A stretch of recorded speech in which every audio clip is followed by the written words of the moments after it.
दोस्तों, अगर आप अपने वजन घटाने को लेकर पूरी तरह से थक चुके हो, हार चुके हो, आपके पास कोई उम्मीद ही नहीं बचा जो किसी तरह का वजन घट सकता है, तो आज का वीडियो में हम लोग ऐसे एक फार्मूला के बारे में बात करेंगे जिसे अगर आप 15 दिन तक अपना सकते हो यानी फॉलो कर सकते हो तो आपका वजन 5 केजी तक घट सकता है। और ये ऐसी दावा नहीं है, ये प्रैक्टिकल है क्योंकि मैं घटा चुका हूँ। मेरा वजन एक समय 77 केजी था और 15 दिन में मैं इस फार्मूला को अपनाकर 5 केजी वजन घटा चुका हूँ। अभी मेरा फ़िलहाल वजन 72 केजी है। तो आप भी इस फार्मूला को अपनाकर आसानी से, आपको बहुत कुछ ऐसे रेस्ट्रिक्शन नहीं है, बहुत कुछ आपको खान पान में त्याग नहीं देनी पड़ेगी। अगर आप एक्सरसाइज नहीं भी करते हो, आपका 15 दिन में 5 केजी वजन ज़रूर घटेगा।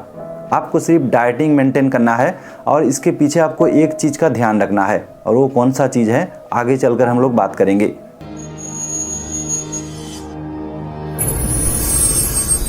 लेकिन वजन घटने का नाम क्यों नहीं लेता? हम लोग कई तरह का कोशिश तो करते हैं, डाइटिंग करते हैं, कई तरह का एक्सरसाइज करते हैं यानी शारीरिक कसरत करते हैं, फिर भी वजन कम नहीं होता। इसके पीछे क्या कारण है? तो इसके पीछे कैलोरी का खेल होता है जो हम लोगों को समझ नहीं है। इसीलिए हम लोग आसानी से अपना कैलोरी भी लॉस नहीं करते और वजन भी कम नहीं कर पाते। अगर आप सुबह को मॉर्निंग वॉक में जाते हैं या वॉक में जाते हैं ये सोचकर आप बहुत ज़्यादा कैलोरी लॉस कर चुके हैं, इस बहाने में आप कुछ भी खा लेते हैं जिसके कारण आपके शरीर में एक्सेस कैलोरी फैट के आकार में जमा होता है और वही आपका वजन बढ़ाने का काम करता है, ना ही वजन घटाने का। तो आज का फॉर्मूला क्या है? क्या ऐसा तरीका आपको अपनाना है? मैं दिन के शुरुआत से लेकर रात के सोने तक का पूरी दिन का आपको डाइट चार्ट बताएंगे, क्या करना है और क्या नहीं करना है। तो दिन का शुरुआत आपको कैसे करना है? सुबह को नींद से उठने के बाद आपको 2 गिलास गुनगुना गर्म पानी लेना है, उसमें 1 चम्मच आपको एप्पल साइडर विनेगर डाल देना है और साथ ही उसमें आधा नींबू को निचोड़ लेना है और स्वाद अनुसार आपको सेंधा नमक डालना है। सफ़ेद नमक का इस्तेमाल आप बिल्कुल ना करें। और इस सॉल्यूशन को बनाकर आप सुबह सुबह पी लें। इसे पीने का सबसे बड़ा फ़ायदा है, ये डिटॉक्स जूस की तरह आपके शरीर में काम करता है, आपके पूरे शरीर से टॉक्सिन को रिलीज़ कर लेता है। लेकिन इस जूस को खाने के बाद एक चीज़ को आपको ध्यान में रखनी होगी, इस जूस को लेने के बाद 1 से 2 घंटा तक आपको कुछ नहीं खाना है। अगर इस जूस को लेने के तुरंत बाद आप कुछ खा लेते हो तो आपको एसिडिटी हो सकती है, गैस हो सकती है। इसीलिए आप 2 घंटा तक अपेक्षा करें और उसके बाद आप ब्रेकफास्ट करें।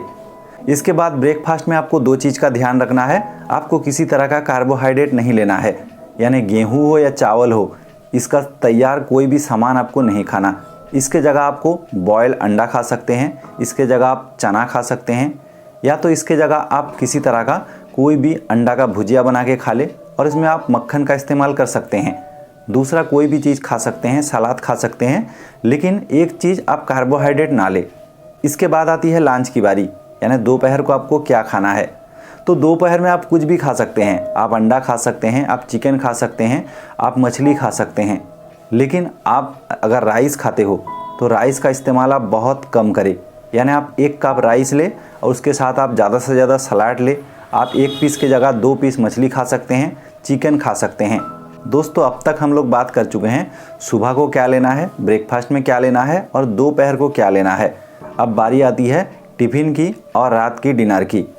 तो टिफ़िन में आप चाय ले सकते हैं, ग्रीन टी पी सकते हैं या सलाद खा सकते हैं, और बहुत ज़्यादा अगर भूख लगे तो एक फ्रूट्स आप ले सकते हैं। और रात का खाना डिनर में आप चावल ले सकते हैं या रोटी ले सकते हैं, लेकिन सीमित मात्रा में लेनी पड़ेगी। आप 1 कप चावल ले या तो आप 1 रोटी ले, और साथ में आप ज़्यादा से ज़्यादा वेजिटेबल्स ले सकते हैं, चिकन ले सकते हैं, मछली ले सकते हैं, कुछ भी चीज़ आप ले सकते हैं, लेकिन कार्बोहाइड्रेट आपको कम से कम लेना है। दोस्तों, ये हो गया दिन भर का खान पान। आप दिन भर में कुछ भी खाए, एक चीज़ का आपको ध्यान रखना है, कार्बोहाइड्रेट कम से कम लेना है। और दूसरा जो चीज़ का ध्यान रखना है, अगर आपको कम समय में अच्छी रिजल्ट चाहिए तो डाइटिंग के साथ साथ आप मॉर्निंग वॉक कर सकते हैं, किसी तरह का योगा कर सकते हैं, या तो आप फ्री हैंड एक्सरसाइज भी कर सकते हैं। लेकिन सवाल ये उठता है, ये डाइट आपके वजन को 15 दिन में कैसे 5 केजी तक घटा देता है? तो दोस्तों, सबसे बड़ी वजह है कार्बोहाइड्रेट का सेवन। जब भी हम लोग कार्बोहाइड्रेट लेते हैं, हमारे बॉडी को एक सिग्नल जाता है, वो तुरंत इंसुलिन रिलीज़ करता है और इंसुलिन हमारे ग्लूकोज को हर एक कोशिकाओं पर पहुंचा देता है। अगर आप शारीरिक कसरत नहीं करते हो यानी कैलोरी लॉस नहीं करते हो, वही ग्लूकोज जाकर वो फैट के आकार में शरीर में जम जाता है, जिसके कारण वजन तेज़ी से बढ़ता है। इसे हम लोग विसेरल फैट भी कहते हैं। विसेरल फैट हर एक अंगों के आसपास जमता है और तेज़ी से वजन बढ़ाने का काम करता है। लेकिन कार्बोहाइड्रेट की जगह अगर आप फैट ले लेते हो, इससे भी आपको बहुत ज़्यादा ऊर्जा मिल जाती है, लेकिन शरीर को सिग्नल नहीं जाता कि आपके शरीर में कार्बोहाइड्रेट आई है और वो इंसुलिन को रिलीज़ भी नहीं करता, जिसके वजह से जो विसेरल फैट है वो कम से कम जमता है, जिसके वजह से आपका वजन तेज़ी से घटने लगता है। और साथ ही अगर आप शारीरिक कसरत भी करने लगते हो, इससे आपका कैलोरी लॉस जो है वो डबल हो जाता है, यानी कैलोरी इंटेक कम होता है और कैलोरी लॉस ज़्यादा होता है।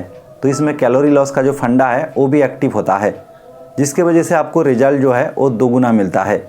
दोस्तों, इस डाइट का सबसे बड़ा जो फ़ायदा है वो है कम कार्बोहाइड्रेट का सेवन, और दूसरा चीज़ है इंटरमिटेंट फास्टिंग। अगर आप दिन भर का डाइट देखेंगे तो इसमें कार्बोहाइड्रेट की जो मात्रा है वो बेहद सीमित रखा गया है। और इंटरमिटेंट फास्टिंग तब होती है अगर आप रात का खाना थोड़ा अर्ली कर लेते हो। अगर 7 या 8 बजे आप डिनर कर लेते हो और दूसरे दिन अगर ब्रेकफास्ट का समय आपका 9 या 10 बजे होता है, तो आपका फास्टिंग लगभग 15 से 16 घंटा हो जाता है। तो उस दौरान लंबे गैप के कारण आपके शरीर से ऑटोमेटिक चर्बी जो है वो पिघलने लगता है। यानी बेहद कम समय में ऐसे आप डाइट फॉलो करके और इंटरमिटेंट फास्टिंग करके आप अपने वजन को कम कर सकते हैं। उम्मीद है वीडियो आपको इन्फॉर्मेटिव लगा। तो आज के लिए यहीं तक, धन्यवाद।